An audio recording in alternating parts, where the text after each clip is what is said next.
Hello everyone, welcome back to my YouTube channel in designer Siya. तो friends, आज के इस वीडियो में मैं आपको ये बेल बॉटम ट्राउज़र की कटिंग और स्टिचिंग दोनों ही बताऊंगी। तो यहाँ पर देखो, जो मैंने ट्राउज़र स्टिच किया है उसमें फ्रंट पार्ट में मैंने बेल्ट यूज़ किया है और बैक पार्ट में मैंने इलास्टिक यूज़ किया है। और फिनिशिंग जो है वो बहुत ही ऑसम है। जितना ये सुंदर लग रहा है पहनने में, उतना ही आसान तरीके से मैं आपको कटिंग और स्टिचिंग बताऊँगी। तो वीडियो में बने रहिए एंड तक और वीडियो को बिना स्किप किए पूरा देखिएगा। और फ्रेंड्स, इसमें ना मैंने एक पॉकेट भी लगाया है ताकि इसका जो ब्यूटीनेस है और भी अच्छा लगे। तो चलिए फटाफट से वीडियो को स्टार्ट करते हैं और सीखते हैं। तो फ्रेंड्स, ये मैंने फैब्रिक लिया है प्लाज़ो बनाने के लिए। तो देखो, ये ना नॉर्मल ही फैब्रिक है, क्रेप का फैब्रिक कह सकते हो इसको। ना ये कॉटन में आता है और ना सिल्क में आता है।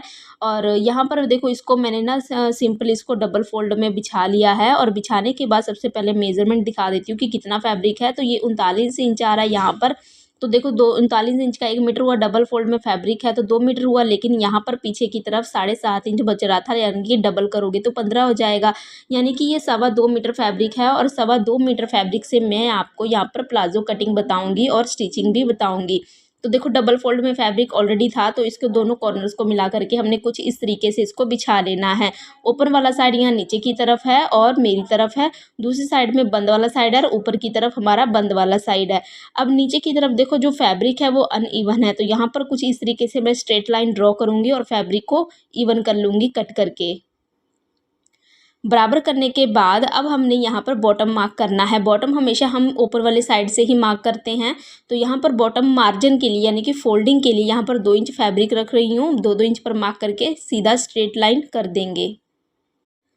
अब जो हम स्ट्रेट लाइन ड्रॉ कर रहे हैं ना, यहाँ से हमने अपनी लेंथ रखनी है, प्लाजो लेंथ। तो प्लाजो की लेंथ जो है 34 है और साइड में आपको मेज़रमेंट दिखा रही हूँ। इसी मेज़रमेंट के अकॉर्डिंग हम अब इसकी कटिंग करेंगे। तो 34 को मार्क करने के बाद अब हम इसके ऊपर एक्स्ट्रा मार्जिन रखेंगे बेल्ट को अटैच करने के लिए। तो यहाँ पर आप आधा इंच भी ले सकते हो और उससे कम भी ले सकते हो। तो मैंने उस जितना मुझे फैब्रिक चाहिए उस अकॉर्डिंग मैंने यहाँ पर मार्क कर लिया है। अब टोटल जो लेंथ है इस फैब्रिक का वो 21 है और उसका हाफ में हमने, यानी कि 10.5 पर मार्क करना है। और 10.5 पर मार्क करते हुए हम बॉटम तक मार्क कर लेंगे, यानी कि पूरे फैब्रिक का हमने सेंटर मार्क करना है। और इसको हम स्ट्रेट सीधा कर देंगे। करने के बाद अब हम हिप की मार्किंग करेंगे। तो हिप जो हमारा है वो 36 है। 36 का फोर्थ पार्ट हुआ 9। तो 9 में हमने ना 3 इंच और एक्स्ट्रा लूजनेस के लिए डालना है, तो आ जाएगा 12। तो 12 को देखो, जो सेंटर में स्ट्रेट मार्क किया है ना, दोनों साइड में हमने 6-6 इंच का फैब्रिक लेना है, यानी कि मार्क करना है। अब जो 6 इंच दोनों साइड में लिया तो लेंथ भी हमें 6 इंच की चाहिए, सॉरी 12 इंच की चाहिए। तो 12 इंच पर हमने लेंथ को मार्क कर लेना है और एक बॉक्स बना लेना है। बनाने के बाद देखो, ओपन वाले साइड में हम 3 इंच और बढ़ा करके रखेंगे क्रॉच एरिया के लिए। और सिंपल हम यहाँ पर क्रॉच एरिया का मार्क कर देंगे, यानी कि शेप दे देंगे। उसके बाद मेजरमेंट करके देख लेंगे, आपका 13 होना चाहिए। तो यहाँ पर प्रॉपर 13 ही था। उसके बाद हम यहाँ पर देखो, बॉटम में 1-1 इंच दोनों साइड से मार्क कर देंगे। ये मैं अपना लूज प्लाजो बना रही हूँ, तो इसलिए यहाँ पर जितना फैब्रिक है उतना ही ले रही हूँ। अगर आप कम लेना चाहते हो तो उस अकॉर्डिंग आप यहाँ पर कम या ज़्यादा कर सकते हो। तो नीचे की तरफ इस तरीके से हमने मार्क कर लेना है। मार्क करने के बाद अब ऊपर की तरफ देखो, ये ना हमारा फ्रंट पार्ट है। तो फ्रंट पार्ट हमेशा क्रॉस एरिया के पास से 1 इंच हमको डाउन देना होता है। तो यहाँ पर 1 इंच में डाउन दे करके पीछे की तरफ सीधा मिला दूंगी स्केल से। अब देखो, यहाँ पर 4 पार्ट है ना, तो 2 पार्ट उठाएंगे फ्रंट पार्ट के लिए और इसकी कटिंग कर देंगे। सिर्फ 2 ही पार्ट की कटिंग करनी है। और ऊपर की तरफ जो 1 इंच डाउन में किया था उसी की कटिंग करनी है, ऊपर वाले पार्ट की कटिंग नहीं करनी। अब देखो, अब हमने ना बैक पार्ट की कटिंग करनी है। हमने फैब्रिक उठाया नहीं है, जहाँ से हमने 1 इंच का डाउन दिया था वहीं से हम 2.5 इंच ऊपर की तरफ देंगे। बैक पार्ट 2.5 इंच ऊपर होता है और फ्रंट पार्ट 1 इंच डाउन होता है। तो इस तरीके से करते हुए पीछे की तरफ हमने सीधा मिला करके कटिंग कर देनी है। तो यहाँ पर देखो, दोनों पार्ट्स की हमारी ऑलरेडी कटिंग हो गई है। और अब हमने ना देखो, सेंटर मार्क जो किया है दूसरी साइड में भी कर लेंगे। बचे हुए फैब्रिक का हम यहाँ पर पॉकेट कट करेंगे। लेंथ ले रही हूँ 12.5 इंच और इसको फैब्रिक को मैंने फोल्ड किया हुआ है। ऊपर से हम जो मोरी ऊपर वाला साइड जो रखेंगे वो 6 इंच रखेंगे और नीचे वाला साइड रखेंगे 7 इंच रख करके इस तरीके से मिला देना है। और थोड़ा सा राउंड शेप देते हुए इसको हमने कट कर लेना है।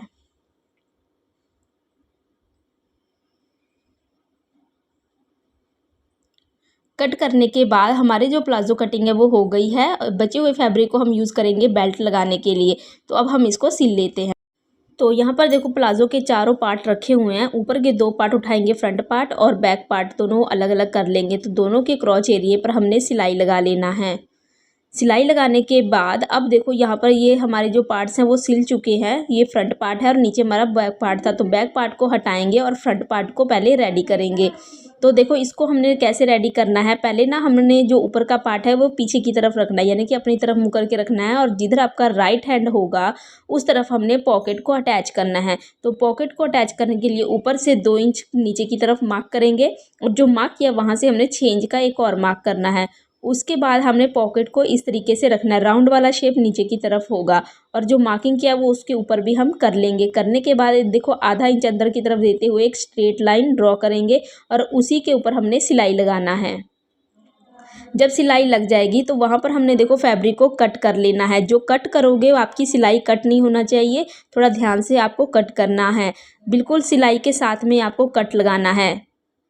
जब कट लग जाएगा तो फैब्रिक को इस तरीके से उठा करके अपनी तरफ कर लेंगे और करने के बाद देखो इस तरीके से हम जो फोल्ड का फैब्रिक है उसको हम सीधा कर देंगे। इस तरीके से पकड़ना है और फैब्रिक को अंदर की तरफ टर्न कर देना है। करने के बाद अब हम ऊपर की तरफ यहाँ पर टॉप सिम लगाएंगे। टॉप सिम जब लग जाएगी फैब्रिक को वापस बाहर की तरफ निकालेंगे और निकालने के बाद सेंटर से फैब्रिक को पकड़ के इस तरीके से आप अंदर करोगे। थोड़ा ध्यान से देखिए कैसे मैंने किया, कई लोग गलत कर देते हैं। तो देखो सीधा हमारा इस तरह होगा, तो ऊपर की तरफ नहीं करना है, आपको यहाँ सेंटर से पकड़ना है और इस तरीके से आपको टर्न करना है। करने के बाद यहाँ पर हमने नीचे में सिलाई लगा लेना है। सिलाई लगाने के बाद यहाँ पर हमने 1-2 नॉजिस लगा लेने हैं, क्योंकि ये राउंड शेप में है और जब इसको टर्न करेंगे तो ये आपका बल पड़ सकता है। तो इसलिए आपको कट लगा लेने हैं, उसके बाद आपको इसको टर्न करना है। टर्न करके अब हम ऊपर की तरफ से यहाँ पर टॉप सिम लगाएंगे फिनिशिंग के लिए। सिलाई जब लग जाएगी तो अब हमने टोटली फैब्रिक को अंदर की तरफ कर देना है, यानी कि पॉकेट को अंदर की तरफ कर देना है और फैब्रिक को अच्छे से सेट कर लेना है।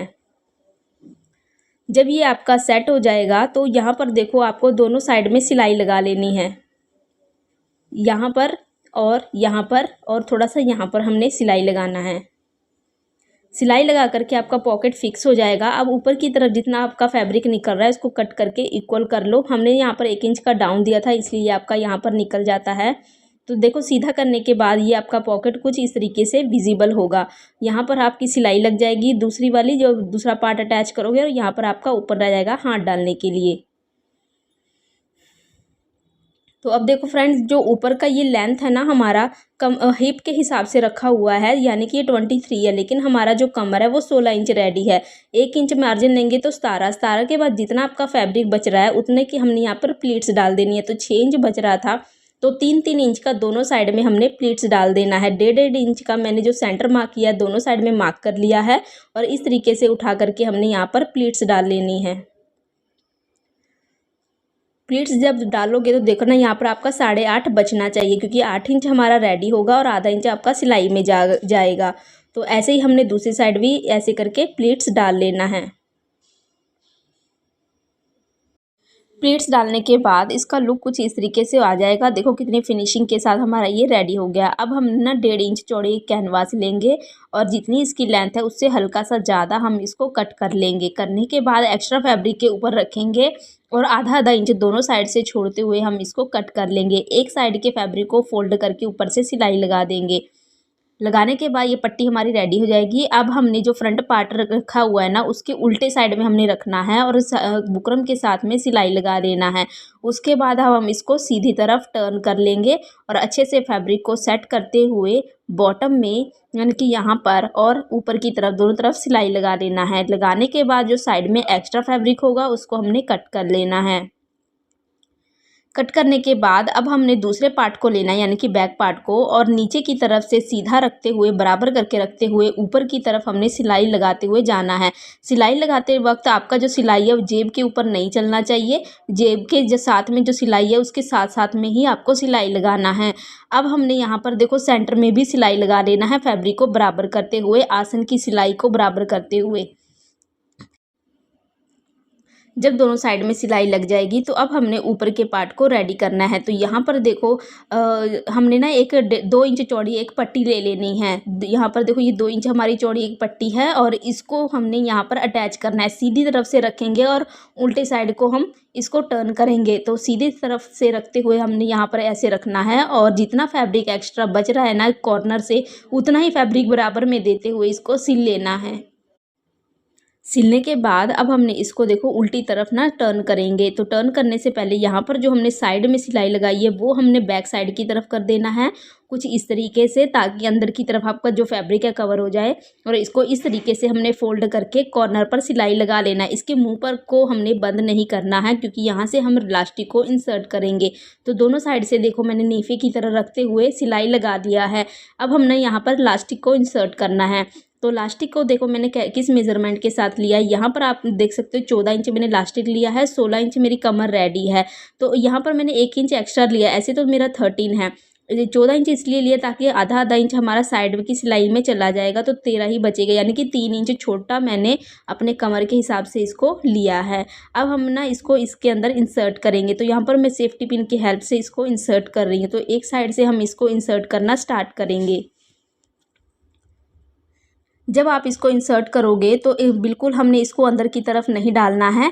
देखो यहाँ पर ना हमको इसको फिक्स करना है एक साइड में, तो ध्यान से करना है। तो यहाँ पर देखो जब आपका ये अंदर की तरफ चला जाएगा तो यहाँ पर इस तरीके से रखते हुए साइड की सिलाई लगाते हुए हम इसको फिक्स कर देंगे और उसके बाद बचे हुए फैब्रिक में इसको हम डालेंगे। तो दूसरी साइड भी जब ये हमारा बाहर की तरफ निकल आएगा तो इसको हम बाहर की तरफ निकाल लेंगे और निकाल करके यहाँ पर भी हम इसको वैसे ही अंदर की तरफ करते हुए हल्का सा साइड में सिलाई लगा करके इसको अटैच कर देंगे। तो यहाँ पर देखो मैंने ना इसको अटैच कर लिया है, पूरा अच्छे से हमारा अंदर की तरफ चला गया है। अब हमें फैब्रिक को इस तरह से सीधा करना है और लास्टिक को इस तरीके से खींचते हुए सेंटर में एक और सिलाई लगा लेना है। ये हम इसलिए लगाते हैं ताकि जो लास्टिक है वो आपका घूमे ना पहनते वक्त। तो ये देखो फ्रेंड्स हमारा जो प्लास्टिक है वो लग गया है, कितनी फिनिशिंग के साथ हमारा ऊपर का पार्ट जो है वो रेडी हो गया है। अब हम बॉटम का पार्ट रेडी करेंगे। तो बॉटम में हमने 2-2 इंच एक्स्ट्रा फैब्रिक लिया था फोल्डिंग के लिए, तो हम दोबारा से मार्क कर लेंगे क्योंकि जो मार्किंग थी वो फीकी हो गई थी। तो यहाँ पर देखो दोबारा से मार्किंग करने के बाद जितना फैब्रिक मार्क किया है एक्स्ट्रा फैब्रिक को हम अंदर की तरफ फोल्ड कर देंगे। ये हमारा उल्टा है, मेरा प्लाजो उल्टा है तो मैंने बाहर की तरफ फोल्ड किया है और ऊपर से इसको इस तरह से प्रेस करोगे तो एक मार्क सा बन जाएगा। उसके बाद जितना फैब्रिक है उसको उसके हिसाब से आप इसको अंदर की तरफ फोल्ड करके कॉर्नर पर सिलाई लगा करके फिनिशिंग दे दो। तो यहाँ पर जो मेरा प्लाजो है वो रेडी हो चुका है, देख सकते हो कितनी फिनिशिंग के साथ हमारा प्लाजो रेडी हुआ है। यहाँ पर मेरा पॉकेट है। तो आई होप आपको यह जो मेथड है वो पसंद आया होगा। तो अब मैं आपको ना इसको वियर करके दिखाती हूँ कि इसका जो आउटपुट है किस तरीके का आया है। तो ये रहा फ्रेंड्स इसका आउटपुट। इसका जो फिटिंग है बहुत ही ऑसम आया है। जिस तरीके से मैंने आपको कटिंग और स्टिचिंग बताया, अगर आप उसी मेथड के साथ स्टिच करोगे अपनी मेज़रमेंट के अकॉर्डिंग तो आई होप आपका भी ऐसा ही बनेगा। तो यहाँ पर देखो कितनी अच्छी फिटिंग आ गई है, फुल फ्लेयर आया है, सेंटर में से आपका उठा हुआ नहीं है, साइड में से आपका झुका हुआ नहीं है, कहीं से आपका खींचा हुआ नहीं है। बहुत ही ऑसम फिनिशिंग है। तो आशा करूँगी कि आपको जो मेरा कटिंग और स्टिचिंग का मेथड है वो पसंद आया होगा। वीडियो अच्छी लगी हो तो एक लाइक ज़रूर करके जाइएगा, चैनल को सब्सक्राइब कर लीजिएगा और अगर आप शेयर करना चाहें किसी के साथ तो वीडियो को शेयर भी कर दीजिएगा। तो मिलते हैं मेरे नेक्स्ट वीडियो में, बाय।